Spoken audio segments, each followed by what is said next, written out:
Tara na sa Quezon, ika'y sumama na. Tara dito sa Nyug-Nyugan, ito ang saya. Good day, mga kabokalbs! Tara na sa Quezon, Nyug-Nyugan Festival 2024. Maraming bayan ang nakilahok at nakisa sa pagdiriwang ng Nyug-Nyugan Festival 2024 upang maipakilala at maipagmalaki o maipamalas ang kani-kanilang produkto. Talagang hindi may pagkakaila ang galing ng mga Pilipino sa pagiging malikhain at pagpapakita ng talento sa kani-kanilang gawa. Kitang-kita naman ang bawat booth nila ay talagang pinag-isipan at pinaghirapan para maging maganda sa paningin ng mga turista.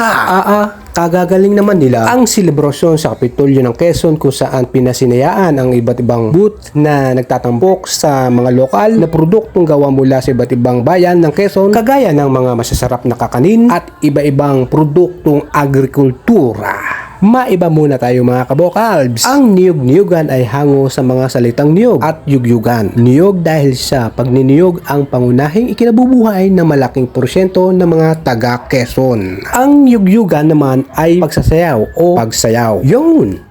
Ayun na mga kabokalbs. Ang bayan sa lalawigan ng Quezon ay nagtayo ng kanilang booth upang ipakita ang mga pinagmamalaking nilang produkto. Kahanga-hanga ang mga booth na talagang pinag-isipan at pinag-ubusan ng panahon. Kitang-kita sa pagiging artistic ng mga taga Quezon.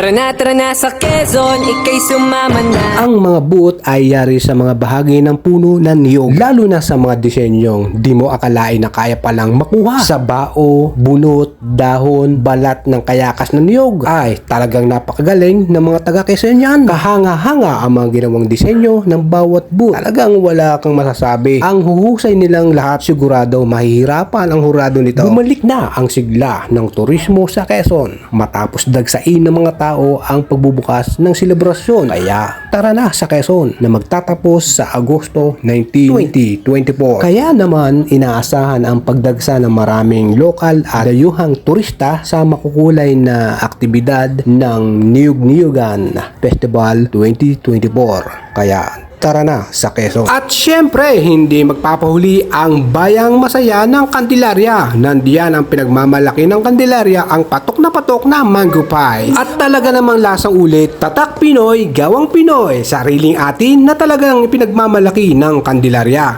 Siya, tara na!